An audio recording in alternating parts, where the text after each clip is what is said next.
इस कार्यक्रम के पुण्यार्जक हैं श्री कंवरलाल जी महावीर प्रसाद जी, पाटनी, मदनगंज, किशनगढ़, राजस्थान। चक्षु से दिखे नहीं जो परमाणु जैसे अति सूक्ष्म, विगत काल में बहु अंतर से हुए यथा रावण समभू, अथवा जो अति दूर तिष्ठते जैसे मेरु कुलाचल हो, एक साथ सब जाने देखे श्री भगवान चराचर को, श्री भगवान चराचर को। ओम नमः सिद्धेभ्यः।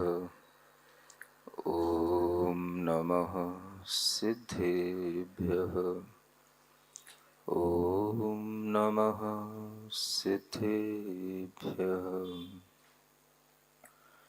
ओकारं बिंदु संयुक्तं नित्यं ध्यायन्ति योगिनः, कामदं मोक्षदं चैव ओंकाराय नमो नमः।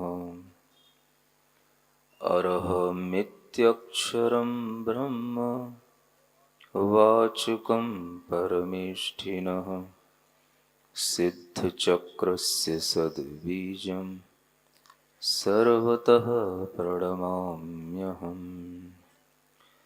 देवादिदेव 1008 श्री शांतिनाथ भगवान की, परम पूज्य आचार्य गुरुवर श्री विद्यासागर जी महाराज की, 108 परम पूज्य मुनि श्री अरहम योग प्रणेता प्रणम सागर जी महाराज की, 108 परम पूज्य मुनि श्री चंद्र सागर जी महाराज की। श्री शांतिनाथ पद पंकज चंचरीका, देवानराः समभवन गणनायपेता। एकोऽस्मि तेषु मतिशक्तिविहीनतोऽपि, भक्त्या प्रकर्षमुपयामि च तत्प्रभावम्। काव्य नंबर 46 से आगे बढ़ते हुए भगवान के पास तक पहुँचते हैं। कहीं दौड़ती थी जो बुद्धि भोग अधिक रति पाने में, वही दौड़ती है मति उल्टी तीव्र विराग सजाने में। इसीलिए शिव पुरुषार्थ में गति प्रयत्न से कहीं गई, मोक्ष काल से माना जिनने उन्मति जिनमत दूर हुई। भववर्धन के कारण हेतु वैभवमय भव लक्ष्मी को, छोड़ सहज आराधन करने सौख्य भरित निज लक्ष्मी को। तीर्थंकरों में चक्रवर्ती ने भव चक्र सजने उद्यम किया, प्रथम वह शांतिनाथ है जीवो छोड़ो तुम भी भ्रम। तभी किया सौधर्म देव ने फिर प्रभु का दीक्षा अभिषेक, मानो पाप शत्रु के नाशन जिन दीक्षा ही साधन एक। ईशो का लुंचन निज कर से पंचमुष्टि से करके ही, सामायिक चारित्र विशुद्धि सर्वाधिक पा करके ही। यह कल तक हो चुका था। भगवान शांतिनाथ ने अपना मुनि जीवन की शुरुआत सर्व प्रकार के बाह्य परिग्रह को त्याग कर, अंतरंग परिग्रह को भी त्याग कर, पंचमुष्टि केश लुंचन के साथ प्रारंभ की थी।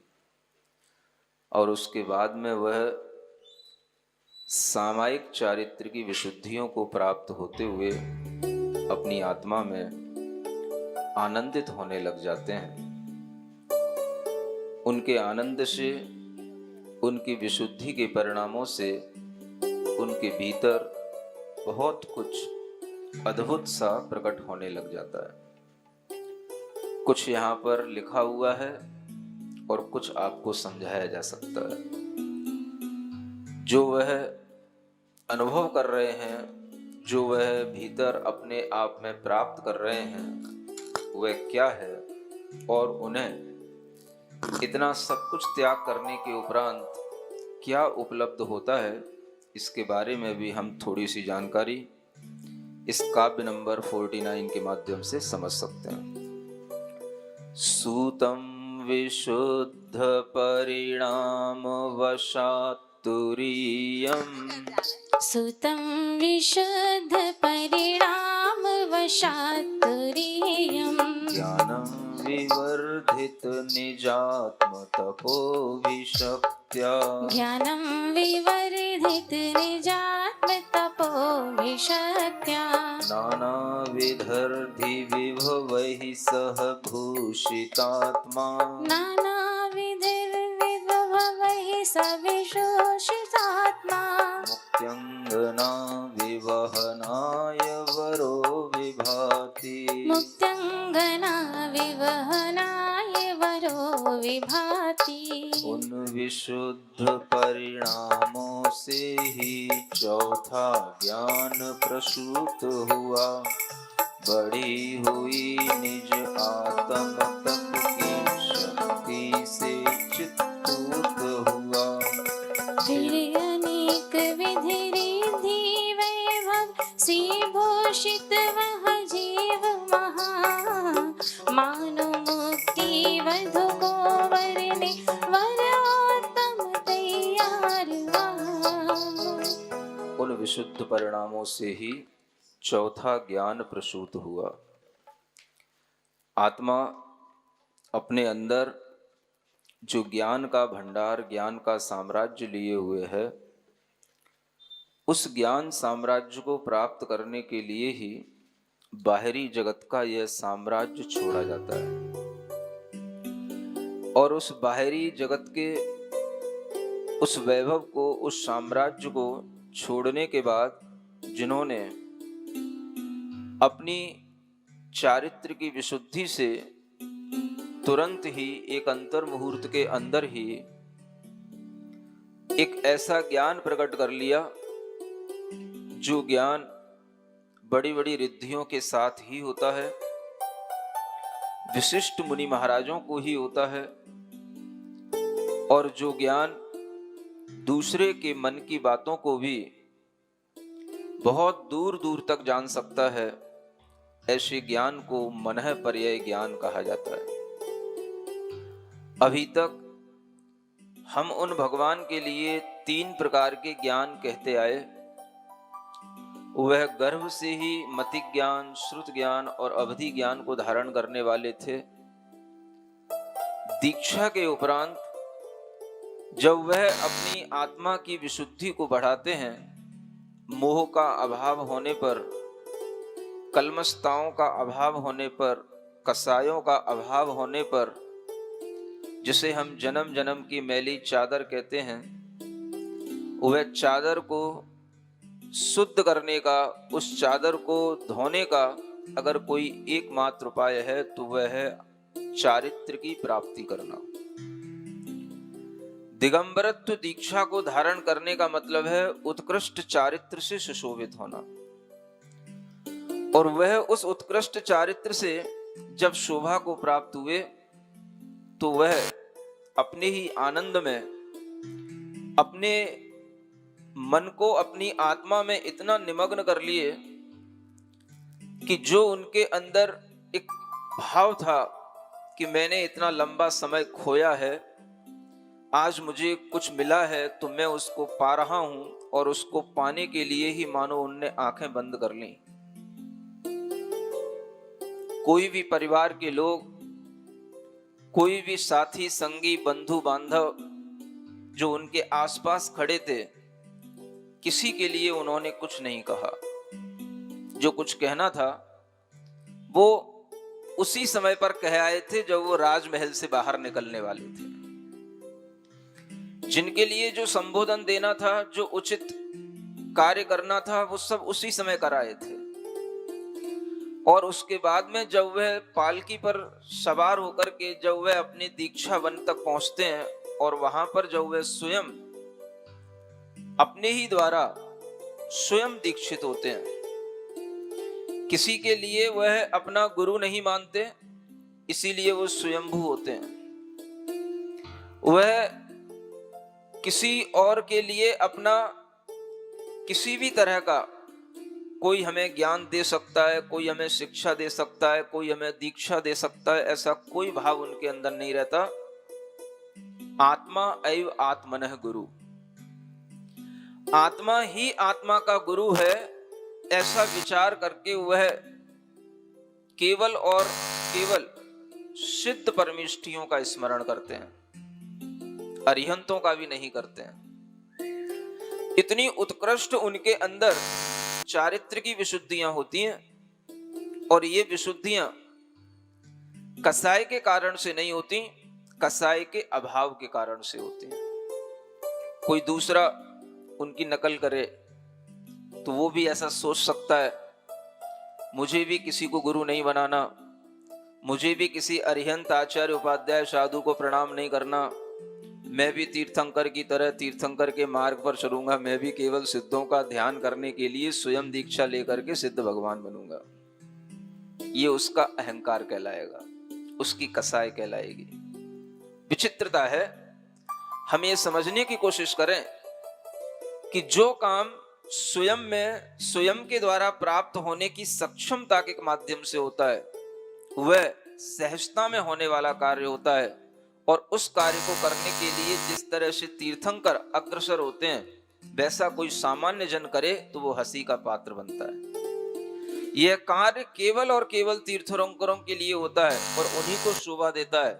इसलिए यह ध्यान रखने योग्य है कि जो तीर्थंकर अपने लिए कुछ भी कर रहे हैं, वो अपनी विशुद्धि के साथ कर रहे हैं, कषायों की मंदता से कर रहे हैं, कषायों का अभाव करने के लिए कर रहे हैं।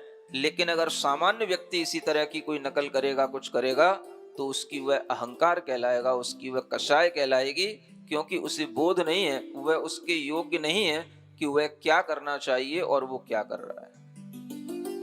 यह विचार जब उन तीर्थंकरों के अंदर आया कि मुझे अब किसी से कुछ नहीं बोलना, किसी से कुछ नहीं कहना, किसी के आश्रित होकर के हमने दीक्षा नहीं ली, मैं स्वयं को पाने के लिए स्वयं ही दीक्षित हो रहा हूं। और इसके लिए उन्होंने जो जिनवाणी की परंपरा थी, आगम की परंपरा थी, उसको ध्यान में रखा। उस अनादिकालीन आगम की परंपरा को ध्यान में रखा, जिसमें पहले असंयम भाव को छोड़ा जाता है, द्रव्य से संयम धारण किया जाता है, और फिर भाव संयम की प्राप्ति होती है। तीर्थंकर थे, उल्टे नहीं चले। उल्टा चलने का मतलब पहले भाव संयम की प्राप्ति कर लो, द्रव्य संयम तो अपने आप आ जाएगा। ये उल्टी विधि है। पहले भाव बना लो, पहले भावों में विशुद्धि ले आओ, द्रव्य अपने आप आ जाएगा, चारित्र अपने आप आ जाएगा। पहले कसाएं मंद कर लो, अपने आप कपड़े उतर जाएंगे। जैसे किसी हैंगर पे टंगे हो और अपने आप उस हैंगर की कोई भीतर से पकड़ छूट जाए तो कपड़े अपने आप गिर पड़े हों, ऐसे अपने आप कपड़े छूट जाएंगे। केवल अपनी कसाएं बंद कर लो। पहले भाव प्रणाली नहीं बनती, पहले हमें द्रव्य से बाह्य त्याग के माध्यम से चलना होता है। और जब कसायों में वह द्रव्य से जो मूर्छा जुड़ी हुई है, वह मूर्छा छूट जाती है, कसाय अपने आप गिर पड़ती है। और जब कसाय गिर पड़ती है तो भीतर का ज्ञान, भीतर का चारित्र अपने आप उभर करके सामने आ जाता है। ये विधि है। तीर्थंकरों ने वही विधि अपनाई। पहले ग्रह का त्याग किया, राज्य का त्याग किया, बुद्धि पूर्वक सबसे कह करके अपने माता पिता भाई बंधु का त्याग किया। और इस तरह से त्याग किया कि ऐसा नहीं कि हमने आपका भाई बंधु बना छोड़ दिया है तो अब आप हमारे शत्रु हो गए। भाई अब हम आपके मित्र नहीं रहे, हम आपके भाई बंधु नहीं रहे, आपके माता पिता हम अब आपको नहीं मानते। तो इसका मतलब ये नहीं कि अब आप हमारे शत्रु हो गए। अब हमारे मन में जो एक मोह भाव के कारण से आपके प्रति एक आत्मीयता जुड़ी हुई थी, उस मोह भाव का मैं अभाव कर रहा हूं। और इस मोह भाव के कारण से मैंने जो अपने आप को किन्हीं सीमित लोगों के साथ जोड़ रखा था, अब मैं उस लिमिट का त्याग कर रहा हूं। अब मैं अनलिमिटेड होने जा रहा हूं, सीमातीत होने जा रहा हूं। अब मेरे लिए ये बंधन नहीं है कि आप ही केवल मेरे भाई बहन हैं, आप ही केवल मेरे माता पिता हैं। अब मेरे विचारों में, मेरे भावों में इतना विस्तार होगा कि पूरा जगत मेरा भाई, मेरा बंधु, मेरे माता, मेरे पिता, मेरी बहन, सब कुछ होंगे। किसी एक के लिए मेरा प्रेम नहीं होगा, मेरा प्रेम सबके लिए होगा।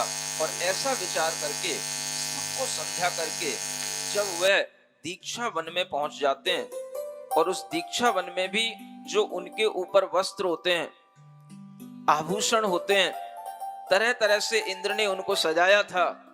दीक्षा का भी अभिषेक उन्होंने स्वीकार कर लिया था। कर लेने दो, लास्ट टाइम है, इसको भी अपने मन का कर लेने दो, कोई फर्क नहीं पड़ता है। हमारे भाव तो इसके सजाने से और इसके राग पैदा करने से, हमारे भाव में तो कोई राग आने वाला नहीं है। ये सोच करके उन भगवान ने उस इंद्र से, इंद्राणी से सब कुछ करने दिया। लेकिन जब वे अपनी दीक्षा वन में पहुंच गए, उस स्फटिक मणि की शिला पर बैठ गए, और वहां पर उन्होंने जब अपने सारे वस्त्र आभूषणों का त्याग किया, तो सबसे पहले उन्होंने क्या त्याग किया? पहले उन्होंने द्रव्य संयम धारण किया। जो वस्त्र हमारे ऊपर इसलिए आए हैं कि ये हमारा परिग्रह है। पर पदार्थ को अपने ऊपर अपनाना, अपने को मानना और पर पदार्थ से जुड़ करके अपने अंदर मोह पैदा करना, मूर्छा पैदा करना, ये तभी तक रहता है जब तक वह पर पदार्थ हमारे साथ संयोग को प्राप्त है, हमारे साथ संबंध को प्राप्त है। उन्होंने उस पर पदार्थ का त्याग किया। मेरा कोई भी इस दुनिया में एक तिनका भी मेरा नहीं जिसको मैं अब हाथ लगाऊंगा, क्योंकि मैं अब अपने आप में स्वयं इतना समर्थ होने जा रहा हूं कि मुझे अब किसी भी चीज की कभी कोई आवश्यकता नहीं होगी और मैं अपने में आनंदित रहूंगा। ऐसा विचार करके उन्होंने वस्त्र भी छोड़े, आभूषण भी छोड़े, और यहां तक कि अपने शरीर में राग बढ़ाने वाले अपने जो बाल होते हैं, केश होते हैं, उनको भी उन्होंने पंचमुष्टि की श्लोचों से उखाड़ दिया। और वह सारा का सारा उन्होंने अपने शरीर को बिल्कुल एक प्राकृतिक रूप में, जैसे वो जन्म लिए थे उसी जन्म के रूप में वह यथाजात रूप, इसीलिए उस दिगंबर मुद्रा को कहते हैं, उस दिगंबर मुद्रा को वो प्राप्त हो गए, यथाजात रूप को प्राप्त हो गए। निर्ग्रंथ दीक्षा इसीलिए कहलाती है बाह्य परिग्रह का त्याग और अंतरंग परिग्रह का भी त्याग। बाह्य परिग्रह का त्याग तो हो जाता है, और उसी के साथ ही जब अंतरंग परिग्रह का त्याग इस रूप में हो जाता है कि अब हमें उससे कदापि आगे के टाइम के लिए भी कोई मूर्छा नहीं है, कोई मोह नहीं है, तो वह अंतरंग परिग्रह का त्याग भी कहलाता है। यह त्याग बाह्य त्याग के साथ ही अंतरंग का त्याग होता है, और यही त्याग उन तीर्थंकर भगवान ने हमें करके बताया। पहले बाहरी संयम, जिसे हम द्रव्य संयम कहते हैं, फिर बाद में भावों का संयम, जो कसायों के अभाव से प्राप्त होता है। ऐसा नहीं होता कि पहले आपको 7वां गुणस्थान मिल जाएगा, तब 7वां गुणस्थान आते ही आपके शरीर से अपने आप वस्त्र सरक पड़ेंगे। ऐसा नहीं होता, ये हमारी गलत धारणा है। भाव संयम को प्राप्त करने के लिए भी हमें पहले द्रव्य संयम को अपनाना होता है, और द्रव्य संयम को अपनाने के लिए जिन चीजों से असंयम हो रहा है, उस असंयम के कारणों को हटाना होता है। वस्त्रों से सबसे ज्यादा असंयम का भाव होता है, वस्त्रों से वह असंयम का भाव छिपा रहता है, और उस भाव को उन्होंने त्याग कर दिया कि कोई भी वस्त्र, कोई भी परिग्रह अब मेरे लिए उचित नहीं है। ऐसा विचार करके जब उन्होंने सब प्रकार के आभूषणों से अपना मोह ज्वलन माने जलती रहती है, प्रकाशित होती रहती है, ऐसी वह मात्र संजुलन कसाई की मंदता को धारण करने वाले उन्होंने सारे प्रकार के आभूषण वस्त्रों का त्याग करके जो भीतर विशुद्धि प्राप्त की, भीतर का आनंद प्राप्त किया, जो अपने अंदर महसूस किया मैं कौन हूं, मेरा क्या है, अब जो बचा वही मेरा है। शरीर का राग छोड़ने के लिए केशलौच करने के बाद जो हल्कापन आता है और शरीर के प्रति भी जो निर्ममता के भाव से जो आत्मा के अंदर एक अनुभूति आती है, वह अनुभूति ही होती है मैं कौन हूं। उस समय ही समझ में आता है हु एम आई, मैं कौन हूं। जो अपने अंदर एक प्रश्न बना हुआ था, उस प्रश्न का वह समाधान प्राप्त करते हैं। मेरे पास क्या है? अब क्या सोचना मेरे पास क्या है? जो लोग सोचते हैं मेरे पास क्या है तो अपने आसपास देखने लग जाते हैं मेरे पास क्या है। जब था वो तो सब छोड़ दिया, अब क्या सोचना मेरे पास क्या है? तो जो मेरे पास अब बचा है वही वास्तव में मेरा है, और उसके अलावा जो कुछ मेरा था वो मेरा भ्रम था। वह भ्रम मेरा टूटने के बाद में आज मुझे आनंद आ रहा है कि जो मेरे पास था वो कहीं नहीं गया, और जो मेरे पास है मैं आज उसी के पास में हूं, किसी दूसरे के पास नहीं हूं। जो मेरे पास है उसके पास आने के लिए ये सब करना होता है। इसके बिना ये अनुभूति नहीं होती कि क्या मेरे पास है, क्या मेरा है। ज्ञान मिलना अलग बात है, और उस ज्ञान के बाद में उसकी अनुभव की भावना आना, उसकी अनुभूति आना, वो फीलिंग आना, वो अलग बात है। आज उन शांतिनाथ तीर्थंकर भगवान के लिए इस तरह की अनुभूति हो रही है। मेरा क्या है, मैं कौन हूं। ये दोनों प्रश्नों के उन्हें समाधान मिल रहे हैं। मेरे पास क्या है, तो जो मेरे पास है वही मेरे पास है, और जो मुझसे अभी भी दूर दिख रहा है वो मुझसे अभी भी और दूर है, भले ही वो मेरे पास हो। वो क्या है? अभी भी मेरा शरीर मेरे पास है, लेकिन ये भी मेरा नहीं है, ये भी मुझसे दूर दिख रहा है। जो वास्तव में मेरे पास है वो मेरी केवल आत्मा की विशुद्धि है। मेरी आत्मा का अपना वह कसाय से रहित होने के बाद उत्पन्न हुआ आनंद है। वह मेरी अपनी आत्मा में अपनी आत्मा को प्राप्त करने की जो एक जिज्ञासा थी, उस जिज्ञासा की संतुष्टि होना, बस वही मेरे पास है, वही मेरा चरित्र है, वही मेरी आत्मा है, वही मैं हूं, और वही संपदा मेरे पास है जिसे रत्नत्रय की संपदा कहा जाता है। सम्यक दर्शन, सम्यक ज्ञान और सम्यक चारित्र, ये तीनों जब आत्मा से जुड़ जाते हैं तो यह आत्मा की संपदा उन्हें अनुभव में आती है। इस संपदा से ही वो आनंदित होते हैं, और बाहर की सारी संपदा का त्याग करने का उन्हें कोई भी म्लान नहीं होता, दुख नहीं होता। आप लोग सोचते रह जाते हैं सब कुछ छोड़ करके अब क्या पालेंगे, इतना सब वैभव छोड़ करके कौन सा आनंद इन्हें मिलेगा। वो आनंद ये वैभव छोड़ने से ही मिलता है। सच्चे मुमुक्षु इन्हीं को कहते हैं। मुमुक्षु जानते हो?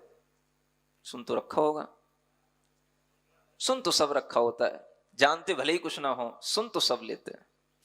क्योंकि आज के इस डिजिटल मीडिया के द्वारा दुनिया के जो भ्रामक प्रचार हैं उनके द्वारा चीजें सब सुनने में आ जाती हैं। भले ही हम उनका मीनिंग कुछ जानते हो, उनका कुछ रियल सेंस समझ पाते हो या ना समझ पाते हो, लेकिन सुन सब लेते हैं।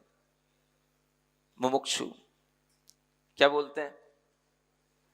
मुमुक्षु का मतलब मोक्ष की इच्छा करे, सो मुमुक्षु। तुम भी कर लो मोक्ष की इच्छा, बन जाओगे तुम भी मुमुक्षु। केवल बस इच्छा करना है, मुझे मोक्ष जाना है, मुझे मोक्ष जाना है, मैं मोक्ष जाने की इच्छा रखता हूं, मैं मोक्ष जाने की इच्छा रखता हूं, भगवान मुझे मोक्ष मिल जाए, मुझे मोक्ष मिल जाए। बन गए मुमुक्षु, बन गए। इतनी चीजें आसान होती तो अनादि काल में कल्याण हो चुका होता। कितने तीर्थंकर हुए, इन तीर्थंकरों के समय पर भी कहीं ना कहीं हम जीव कहीं ना कहीं होंगे, कुछ ना कुछ बने होंगे, कुछ ना कुछ देखते रहे होंगे। कभी कभी तो ये जीव समोसरण में जाकर के भी देख आता है सब कुछ और लौट आता है और फिर अपनी धुन में लग जाता है। क्यों? जो अपने पूर्वाग्रह होते हैं उन्हें वह छोड़ नहीं पाता। गुरु भी मिल जाते हैं, भगवान भी मिल जाते हैं, समझने के लिए उपदेश भी मिल जाते हैं, लेकिन फिर भी कहता है नहीं नहीं, वो जो मैंने सोच रखा है ना वो सही है, तुम सही नहीं कह रहे हो। सुन रहे हो कि नहीं? सुन तो रहा हूं। अब ये पूछना पड़ेगा, समझ रहे हो कि नहीं? अभी तक तो ही पूछता रहता था सुन रहे हो कि नहीं, अब ये भी पूछना पड़ेगा समझ रहे हो कि नहीं। समझने का मतलब तब आता है जब हम अपनी पहली की जो विचारधारा है उसको छोड़ दें और जो हमें कहा जा रहा है, जो हमें बताया जा रहा है, उसको स्वीकार कर ले, तो मन समझ में आए कि हाँ अब आप समझ रहे हो।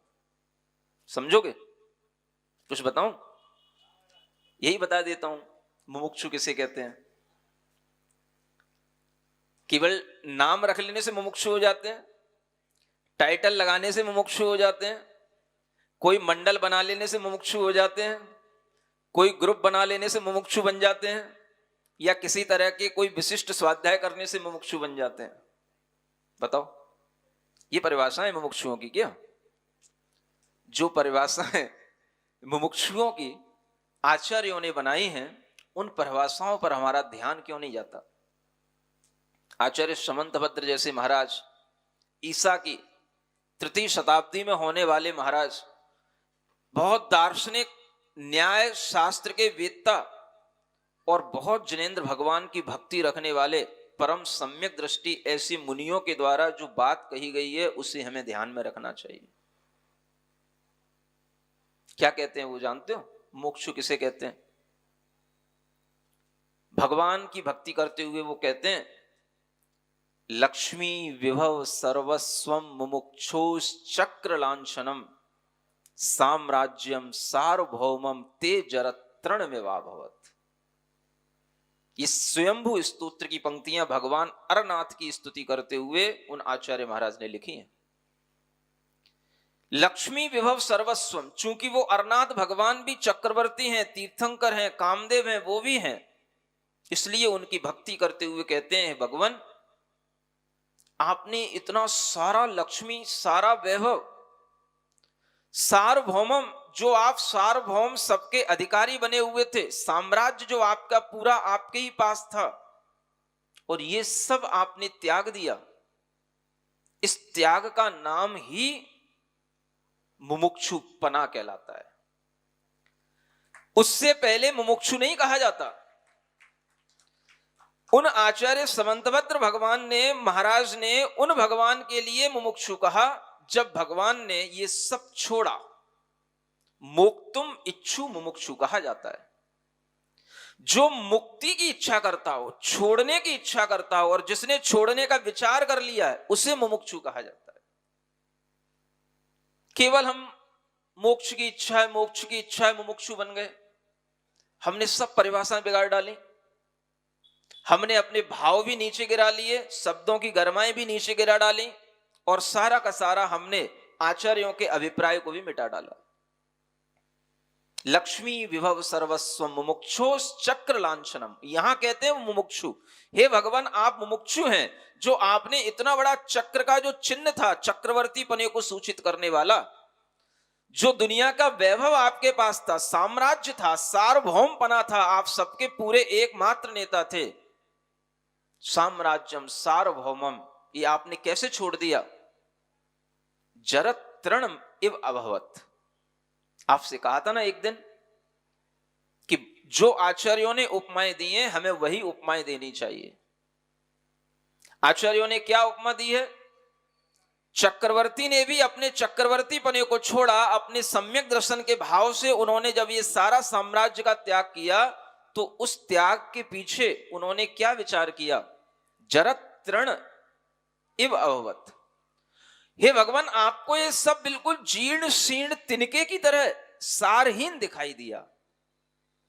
काक बीट नहीं कहा, ये आचार्यों की भाषा नहीं है। काक बीट समगिनत हैं सम्यक दृष्टि लोग, इसलिए आपसे कहा था जब समय आएगा तब बताऊंगा। बीच में भी एक बार बता चुका था, लेकिन आप लोगों की समझ में एक बार में कहां आता है। जब तक उस चीज को ठोंक ठोंक करके, बार बार जैसे कानों में कील ठोंक ठोंक करके जब तक कुछ नहीं समझाया जाए, तब तक तुम्हारी समझ में कहां कुछ आ सकता है। बस कान हिला देते हो, पूछ लेता हूं मैं जब कभी, तो सुन रहे हो कि नहीं? हाँ महाराज जी सुन रहे हैं। अब यूं कहना है कि समझ में भी आ रहा है कि नहीं, तो समझ में आ रहा है। क्या समझ में आ रहा है? आचार्यों ने मुमुक्षु की क्या परिभाषा बताई? मुमुक्षु कौन होता है? जो सारा परिग्रह का त्याग मुक्ति की इच्छा के लिए कर दे, उसका नाम मुमुक्षु है। कितना ही बड़ा वैभव हो, मुक्ति से बड़ी कोई चीज नहीं। उसको मुमुक्षु कहा जाता है जो इतना बड़ा साहस कर ले। आज की मुमुक्षुओं को देखो कैसे बैठे हैं राजभोग वैभव के बीच में, अच्छी बढ़िया बढ़िया मलाई और रबड़ी खाते हुए, समय सार पढ़ते हुए मिलेंगे और मुमुक्षुपने का टाइटल लगाए हुए अपने माथे पर, जैसे सबसे पहले इन्हीं को मोक्ष होने वाला है। समझो ये चीजें कहां से आ रही हैं? कौन इन चीजों को बढ़ावा दे रहा है? कौन से ज्ञान हैं जिसके माध्यम से ये परंपराएं नई नई बन चुकी हैं, चल रही हैं? किसे कहते हैं मुमुक्षु? आचार्य समंतभद्र की परिभाषा हमें याद नहीं हो रही है और हम गाते जा रहे हैं। आचार्य समंतभद्र महाराज क्या कहते हैं? जीर्ण तृण सम गिनत है सम्यक दृष्टि लोग। ये सही परिभाषा है। और सम्यक दृष्टि क्या गिनेंगे? सम्यक चारित्री लोग ये कहना चाहिए। सम्यक दृष्टि तो वो पहले से ही थे। सम्यक दृष्टि होते तो बहुत पहले से ही गिन चुके होते। जब चारित्र की भावना आती है तब ये सब जीर्ण तृणसम दिखाई देता है और ये सम्यक दृष्टि बनकर के पहले से ही काक बीट सम गिनने लग गए। काक की बीट इतनी गंदी चीज, और उसके लिए भी सम्यक दर्शन के साथ जोड़ दिया। बिना आगम के इस तरह की बातें करने वाले लोगों को लज्जा आनी चाहिए। उन्हें शर्म से शर्मसार हो जाना चाहिए। अगर थोड़ा भी डर हो संसार का तो ये पंथ छोड़ देना चाहिए जिस पंथ पे चल करके लोगों को भटकाया जा रहा है। अगर थोड़ा भी डर हो संसार का कि संसार में मैं भटक जाऊंगा, थोड़ा भी डर हो मिथ्यात्व का, तो सबसे पहले ये मिथ्यात्व छोड़ना चाहिए जिसमें पल रहे हैं। बातें करते हैं दूसरे दूसरे मिथ्यात्व की, छोटी छोटी चीजों की बातें करते हैं। भगवान के ऊपर अभिषेक करना, उनको इस पोंछे से पहुंचे कि उस पोंछे से पहुंचे कि यहां रख दिया तो ये सम्यक है, कि यहां रख दिया तो मिथ्यात्व हो गया, इसको ऐसे लगाएं कि वैसे लगाएं। इनमें बुद्धि लगाते हैं, बेवकूफी की बातें करते रहते हैं। ये कोई मिथ्यात्व और सम्यक्त्व से इसका कोई लेना देना नहीं। जिस मिथ्यात्व में पल रहे हैं उस मिथ्यात्व की चर्चा नहीं कि हम किनको गुरु मान रहे हैं, किनको परम गुरु सदगुरु की उपमा दे रहे हैं, कितना बड़ा मिथ्यात्व पाल रहे हैं, उस मिथ्यात्व की चर्चा नहीं। और छोटी छोटी बातों की चर्चा होती है जिनका मिथ्यात्व से कोई लेना देना नहीं। हमारे घर में ये हो रहा है, हमारे घर में वो हो रहा है, अगर हमने ये कर लिया तो मिथ्यात्व हो गया क्या? ये लोग ऐसे मिथ्यात्वी बने हुए हैं, ये करते रहते, वो करते रहते हैं। अरे वो जो कर रहे हैं वो सब छोटा छोटा कर रहे हैं। तुम जो पाले हुए हो बहुत बड़ा पाले हुए हो। जब तक आपके अंदर निर्ग्रंथ गुरु के प्रति श्रद्धा का भाव नहीं आएगा तब तक आपके अंदर का मिथ्यात्व तो कभी जाने वाला नहीं। केवल एक आचार्य कुंद ही नहीं हुए, कुंद के अलावा आचार्य समंतभद्र का भी नाम लेना सीखो, आचार्य अकलंक देव का भी नाम लेना सीखो। ये भी सब निर्ग्रंथ आचार्य हुए। इन सब आचार्यों के प्रति श्रद्धा रखो, इनकी भी बात पढ़ो, इनको भी सुनो। अगर आपके अंदर एकमात्र कुंद का आग्रह रहेगा तो भी मैं कहूंगा आप निश्चय मिथ्या दृष्टि हो, निश्चय से निश्चय मिथ्या दृष्टि हो। कोई नहीं रोक सकता आपको, क्योंकि ये बातें जब सामने आती हैं तो आपको ये समझना चाहिए कि आचार्यों की परिभाषा को हमने बिल्कुल ही उलट दिया, उनके भावों को बिल्कुल ही हमने गलत बना दिया और अपनी नई परंपरा, अपने नए विचार, अपने नए भाव प्रवाहित कर दिए। आज से कभी भी अगर कहना पड़े तो क्या कहना? सम्यक दृष्टि लोग कभी जीर्ण तृण के समान नहीं समझ पाते। जब सम्यक चारित्र की भावना आती है तब वह सच्चा मुमुक्षु बनता है और तब उसके अंदर ये सारा संसार वैभव उसे जीर्ण तृण के समान दिखाई देता है। इस बात को अगर आप प्रवाहित करोगे तो ये आगमिक परंपरा कहलाएगी, बाकी जो कुछ भी आप बोलोगे ये आपके मिथ्या वचन कहलाएंगे। मुमुक्षो चक्र लांछनम, इसको मुमुक्षु कहा गया। आप अगर अपने मन में इस तरह की समझदारी लाओगे तो समझदार कहलाओगे। अब मैं पूछता हूं, बताओ आपको समझ में आ रहा है? आ गया? क्या समझ में आ गया? मुमुक्षु किसे कहते हैं, समझ में आ गया? जीर्ण तृणसम संपदा छोड़ी जाती है कि काक बीट की तरह संपदा छोड़ी जाती है? और ये संपदा छोड़ने वाला सम्यक दृष्टि होता है कि सम्यक चारित्र की ओर उन्मुख होने वाला जीव होता है? ये विचार जब आपके दिमाग में सही ढंग से आएंगे तब आपकी समझदारी का लेवल बढ़ेगा और तब जाकर के आपको समझ में आएगा कि जो उनके पास है वो उनसे कहीं भी छूटा नहीं है। सिरिजिण वाणी जग कल्याणी जग जन मदतम मोहरी जनमण हारी गढ़हर हारी जम जरा भव रोग हरी तिथ्य राणम दिव्य झुणिम जो पड़ई सुणई मय्ये धारई राणम सौख मणंतम धर्य सासद मोक्ष पदम पावई सासद मोक्ष पदम पावई। इस कार्यक्रम के पुण्यार्जक थे श्री कंवरलाल जी महावीर प्रसाद जी, पाटनी, मदनगंज, किशनगढ़, राजस्थान।